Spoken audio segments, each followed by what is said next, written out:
Hello, Ronaldo Smith here from the Cumberland cohort with my fall video reflection. The transition to being a full-time student while expanding my leadership skills and responsibilities have truly crystallized the repeated advice given during candidate assessment about finding a balance between work and home life, as well as finding time to sharpen the saw. Reaching this point is an achievement made possible by the support of my family, cohort members, and the amazing professors and faculty of NC State. Of the North Carolina standards for school objectives, Standard 2, which is the instructional leadership, is the one I am most comfortable with due to my role as a department head in the tested content area. Additionally, my principal, Mr. John McMillan, data focused decision making a central pivot point for our school and a starting point for all PLCs. Conversely, Standard 5, which is managerial leadership, looking at the daily operations and budgeting, uh, I have is an area I have not yet had the opportunity to fully explore. Funding sources and protocols for accountability and allocation remain an unknown factor for me. During this fall semester, one of the highlights was definitely our trip to Tennessee, but functionally, I also learned so much about our school visits to Glendale Acres and Elizabeth Cashville elementary schools. Here, I was able to observe the and experience a difference in how elementary schools are designed, organized, and operated compared to the middle school system that I am very familiar with. I had no idea how testing and data collection occurred at the elementary level, and the amount of individual and small group instruction I found astounding. I've just begun to understand the planning necessary to address the developmental milestones in these grade levels. The knowledge, patience, and expertise I saw in all the classrooms were incredible. The level of organization required to operate with such a wide range of students, considering not just their age but their physical, social, and academic differences, changed my prior misconceptions about how elementary schools are operated. So, when we were talking to these wonderful leaders, I was struck how many of them emphasize the human resources and the micro political leadership roles rather than just the academic and strategic leadership that sometimes get linked to being a school leader. Um, as demonstrated by even our own NELA teachers, you can see the genuine affection and respect for these leaders from their staff members. But you also saw the heart and passion for which they led.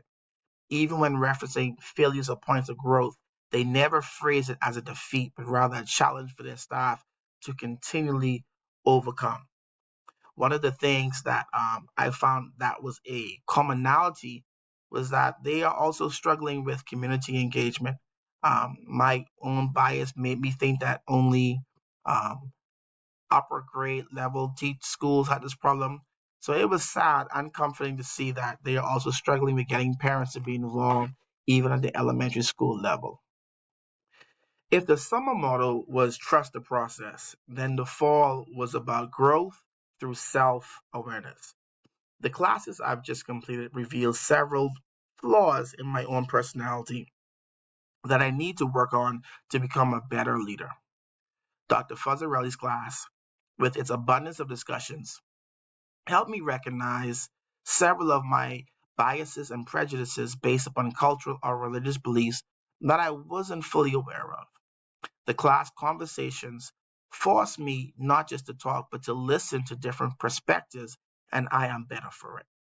We address issues of race, sex, gender identity, politics, neurodivergence, and many others.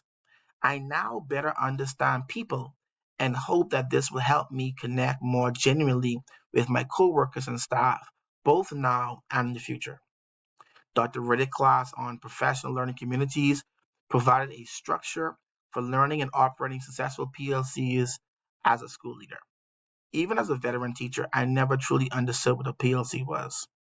I attended them, and they often turned into complaining sessions or someone trying to get me to use a resource that I probably never would use.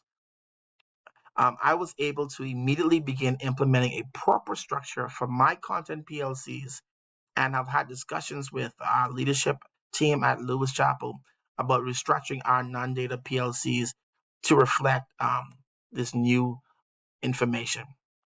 In Dr. Seaton and Dr. Smith class, the principles of education, leadership, and empowerment, I found this to be my most challenging class. And it's maybe because it addressed leadership philosophy, but also the research methodology for implementing different learning styles and understanding when and where they are applicable. This class had the minutiae and complexity of a true graduate level class, and it not only challenged my capacity for reading um, uh, detailed text, but also the length of class. But I found this class encouraged us to view leadership not as a to view leadership as a functional skill, something that can be studied, implemented, and then redefined, rather than just a talent that only a few lucky are born with. I am looking forward to the classes upcoming, and one of the things I am looking at getting deeper in is understanding what the school law of North Carolina says, and then how it will guide my decision making process as I want to stay on the right side of the law. um, I also am very eager to put into action some of the differentiation and the small group work. If these students are doing it daily in elementary school, then my question for me and my staff is why can't we do it in middle school if they've already been trained on it? So I am very eager to begin that process in my own classroom and as a leader at my school. I thank you for the opportunity to be in this program, and I hope you guys have enjoyed my reflection.